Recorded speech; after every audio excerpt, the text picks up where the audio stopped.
Bismillahirrahmanirrahim. Assalamu alaikum students. This is your 10th lecture of physics for 10th class. In this lecture I am going to discuss the exercise of simple harmonic motion and waves. That is your unit number 10. The learning outcome of this lecture is multiple choice questions and conceptual questions of chapter number 10. Now your multiple choice question, choose the correct answer from the following choices. Number 1, which of the following is an example of a simple harmonic motion? The motion of a simple pendulum, the motion of ceiling fan, the spinning motion of the earth on its axis, a bouncing ball on a floor. The right option is the motion of a simple pendulum. Number 2, if the mass of the bob of a pendulum is increased by a factor of 3, the period of the pendulum's motion will be increased by a factor of 2, remains the same, be decreased by a factor of 2, be decreased by a factor of 4. And the right option is B, remains the same. Next one, which of the following devices can be used to produce both transverse and longitudinal waves? A string, a ripple tank, a helical spring, that is your slinky spring, a tuning fork. And your right answer is a helical spring. Wave transfer, energy, frequency, wavelength and velocity. And the right answer is waves transfer energy. Next, which of the following is a method of energy transfer? Conduction, radiation, wave motion, all of these. And the right answer is all of these.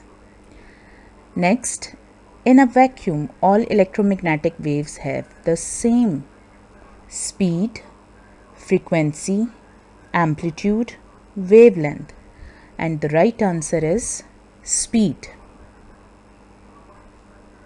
Next, a large ripple tank with a vibrator working at a frequency of 30 Hz produce 25 complete waves in a distance of 50 centimeters. The velocity of the wave is 53 centimeter per second, 60 centimeter per second, 750 centimeter per second, 1500 centimeter per second, and the right answer is 60 centimeter per second. We can use the formula V is equals to F lambda to solve it. Next, which of the following characteristics of a wave is independent of the other? Speed, frequency, amplitude and wavelength. And the right answer is amplitude. And the last MCQ is the relation between V, that is speed, frequency and wavelength of a wave is, option A is Vf is equals to lambda. Next is F lambda is equals to V. C is V lambda is equals to F. D is V is equals to lambda by F. And the right option is F lambda is equals to V. Now we are going to discuss the conceptual question for the 10th class of chapter number 10. If the length of a simple pendulum is doubled, what will be the change in its time period? As we know, the time period of a simple pendulum is T is equals to 2 pi under root L by G. Now if we are going to double the length, then what happens? All the calculations I have done for you. That is, as we know that the time period of a simple pendulum is T is equals to 2 pi under root L by G. If length L is going to be doubled, that is 2L, then T prime is equals to 2 pi under root 2L by G. Now by taking under root 2 common here, we have under root 2 into 2 pi under root L by G, where 2 pi under root L by G is the time period of a simple pendulum. So this shows that when the length of a simple pendulum is increased, its time period also increases.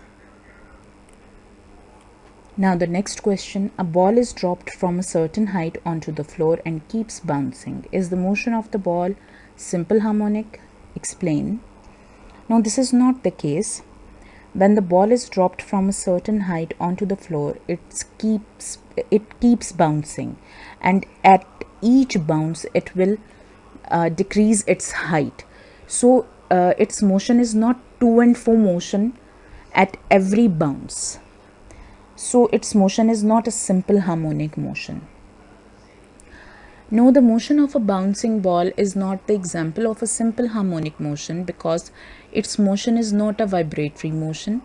That is, it does not move to and fro about its mean position, and secondly, it does not fulfill the definition of simple harmonic motion. That is, when the net force is proportional to the displacement from the mean position and is always directed towards the mean position. Next, a student performed 2 experiments with a simple pendulum. He or she used two bobs of different masses by keeping other parameters constant. To his or her astonishment, the time period of the pendulum did not change. Why? This is because the fact that the time period of a simple pendulum is t is equals to 2 pi under root L by G. As it is clear from the formula that time period is directly proportional to length and gravitational acceleration. It does not depend upon the mass of the pendulum, so it remains same. It remains unchanged. As we know that the time period of a simple pendulum is t is equals to 2 pi under root L by G. As it is clear from the formula that time period depends upon length of a simple pendulum and gravitational acceleration, but it is independent of the mass of the pendulum. So by changing mass of the pendulum, its time period will remain unchanged. Next question is, what types of waves do not require any material medium for their propagation? It is a fact. We know the definition. By the definition of electromagnetic waves, we know that electromagnetic waves are those waves which do not require any material medium for their propagation. Electromagnetic waves do not require any material medium for their propagation. Now the next one is, plane waves in a ripple tank undergo refraction when they move from deep to shallow water. What change occur in the speed of the wave? As it is clear from your lectures that I have already explained that when the water wave enters from deep to shallow region, then its velocity changed and its wavelength changed. What kind of change is going to be happen? The velocity of the water wave inside the deeper region is greater as compared to the velocity of the wave in the shallow region, whereas its wavelength in the deeper region is greater as compared to the wavelength of the water wave in the shallow region. So its velocity is decreased and its wavelength also decreases.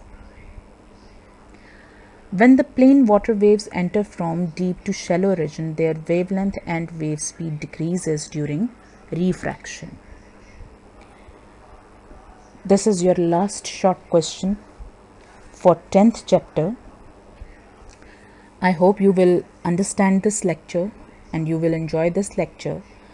We will meet inshallah in the next lecture. Until then, Allah Hafiz.